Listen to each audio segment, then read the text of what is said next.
¿Qué tal? ¿Cómo les va? Hoy, 22 de mayo de 2021, voy a continuar con el relato de Borges, El Aleph.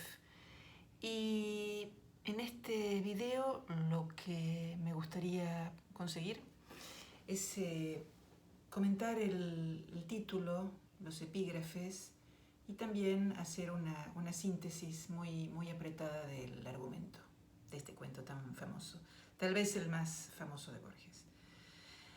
Digamos de paso que este cuento está incluido en el conjunto de relatos homónimo que lleva el nombre El Aleph y que fue publicado en 1949.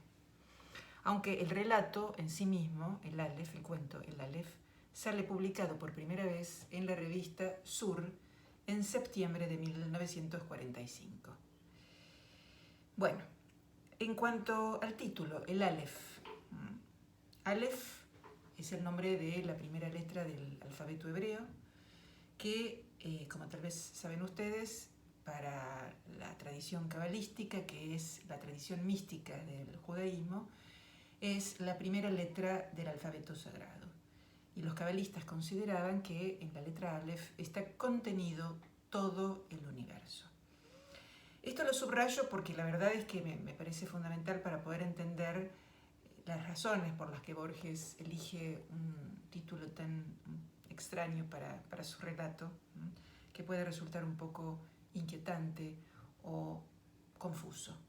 La primera letra del alfabeto sagrado, lo cual ya nos está remitiendo a la Cábala y a lo que yo llamo el efecto Cábala. El efecto Cábala son las consecuencias que la escritura de Borges suelen suscitar en los lectores, que se encuentran una y otra vez obligados a leer y releer y a interpretar sus textos. Esto entonces en cuanto al título. En cuanto a los epígrafes, tenemos dos epígrafes, uno de Hamlet y otro de Hobbes, ¿sí? En cuanto al de Hamlet, es decir, de Shakespeare, quiero decir, ¿no? Hamlet de Shakespeare, que es un autor del siglo XVI que muere en 1616, dice: «Oh Dios, podría estar amarrado o confinado en una pequeña cáscara de nuez y aún así podría considerarme rey del infinito espacio». ¿Sí? O sea que es una cita de Shakespeare que remite a la infinitud del espacio. Y la otra cita, la que corresponde a Hobbes, que se halla en el Leviatán, mal traducido o más o menos traducido por mí, dado que no manejo muy bien el inglés, es algo así como: «Pero nos enseñarán que la eternidad es aún una categoría del presente».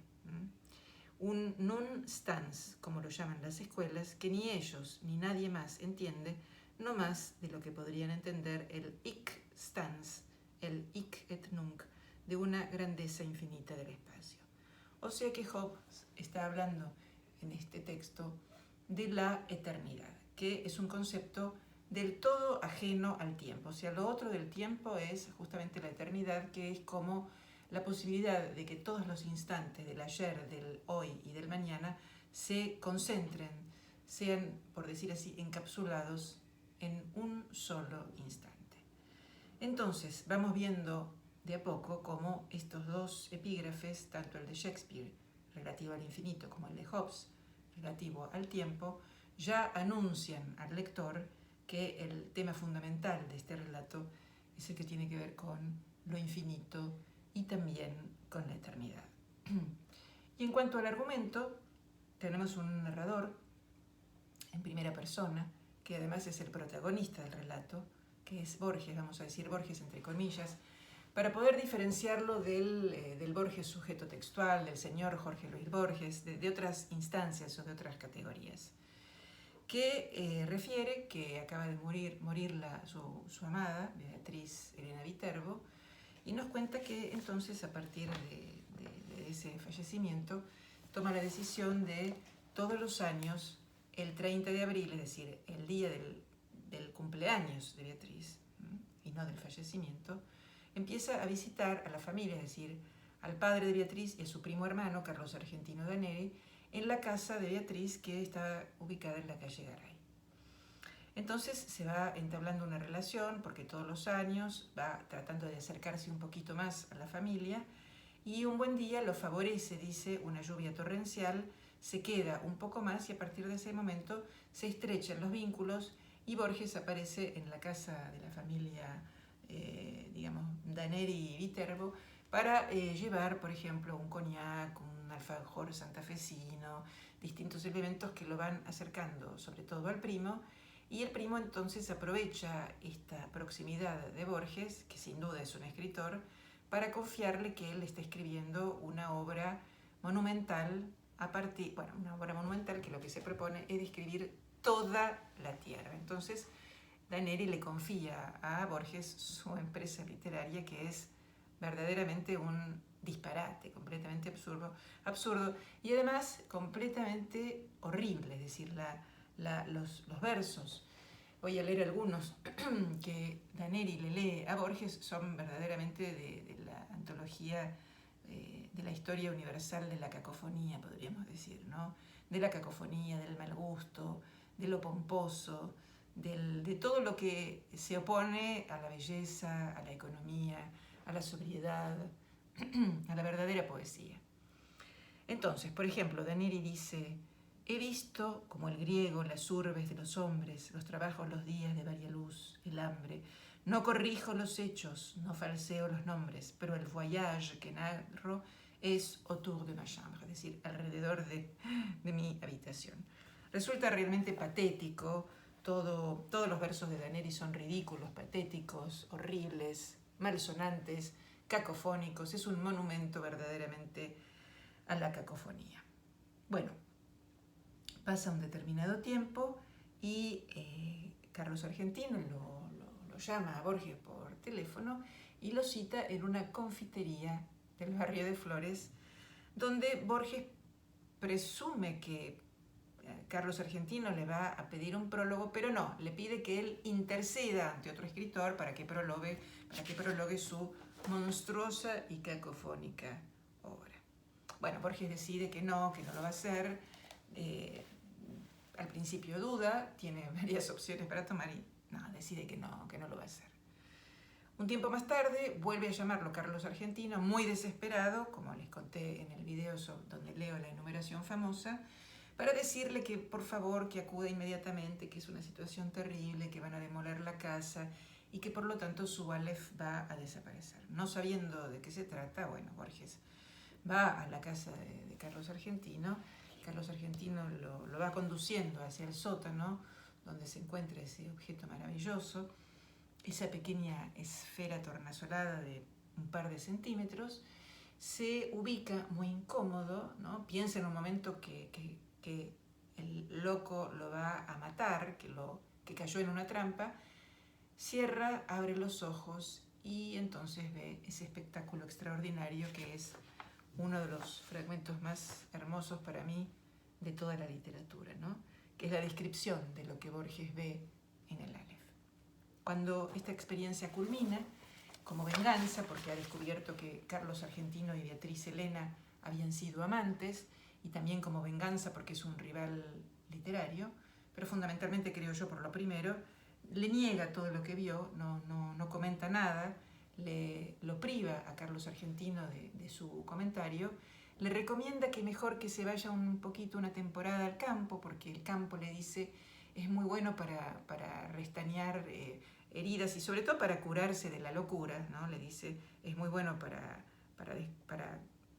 curar la locura, y se marcha, se va.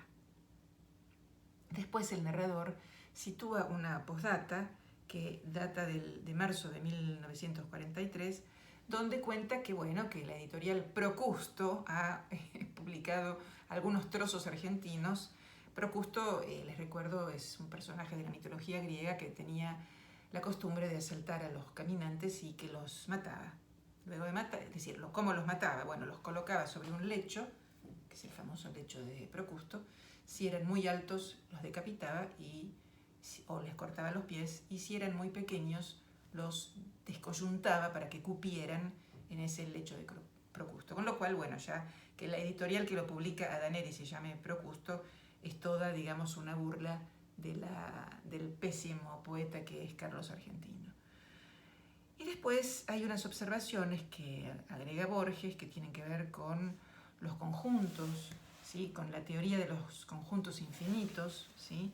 Con la Mengel-Ere, ¿sí? De los números transfinitos, y un agregado que alude al capitán Richard Barton, ¿sí?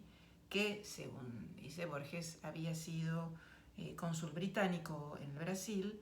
Y bueno, y entonces ahí se refiere Borges a un conjunto, dice, de artificios congéneres del Aleph, con estas palabras, es decir, otros artificios congéneres, ¿sí? Es decir, que forman parte del mismo género, que pertenecen al mismo género, que hacen serie con el Aleph, y se refiere a una serie de artefactos muy extravagantes, como por ejemplo la séptuple copa de Kai Horsú, el espejo, un espejo, es decir, una serie de elementos que harían serie con el Aleph.